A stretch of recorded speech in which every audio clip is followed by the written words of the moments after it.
Hi, Gabrielle. Really excited to be reading to you again. So, I picked this story because just recently, the United States sent an astronaut into space for the first time in many, many years. It's really exciting.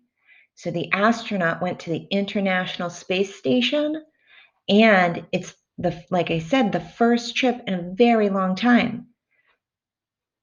The United States is hoping one day to send people back to the moon and to send people to Mars, which is a planet right next door to Earth, but many, many, many months away on a rocket ship.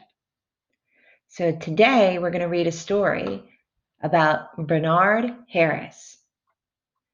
Bernard Harris was born in Temple, Texas in 1956. At 13, he watched the first moon landing on TV.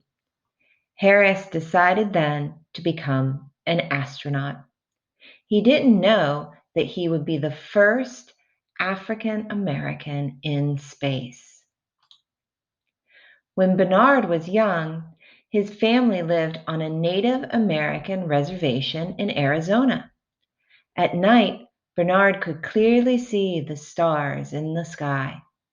He imagined what it would be like to travel to space. I wonder, Gabrielle, where you are, when you look up at night, can you see the stars? Sometimes, if you're in a city, it's very hard to see the stars because the lights of the city don't let you see the stars. If you live in the country or in the suburbs, on a cloudless night, on a night where there are no clouds, a lot of times you can look up and at least see the brightest stars in the sky. Sometimes you can even see planets, but you have to know which is which, and that's hard to tell. In high school, Bernard Harris decided to become a doctor. He graduated with a degree in biology from the University of Houston in 1978. But Harris didn't forget his early interest in space. Okay, so he wanted to be an astronaut. What do you want to be when you grow up, Gabrielle? So, Bernard, you never know. Bernard wanted to be an astronaut, but he went to college to become a doctor. But he always still loved space. But do they need doctors in space? Let's find out. Harris worked as a researcher at the Lyndon B. Johnson Space Center.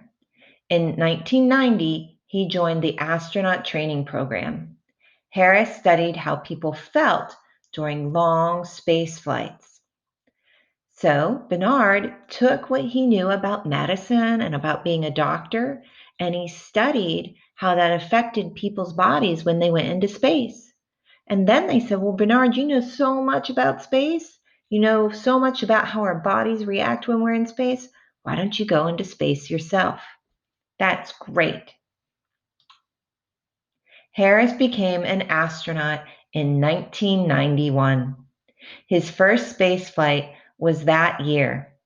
In 1995, he became the first African American to walk in space. That's awesome. That's awesome.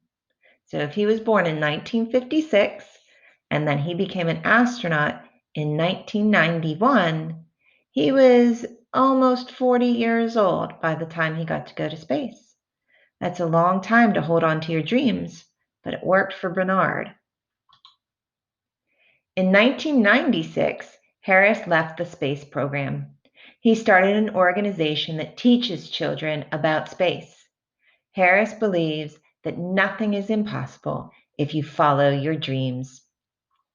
What would you like to learn if you were a space scientist? So, Gabrielle, if you were a space scientist, what would you like to learn? A lot of times you think, well, I have to know about space, or I have to know math, or I have to know about the stars. But Bernard needed to know about the body and be a doctor so that he could understand how space affected people.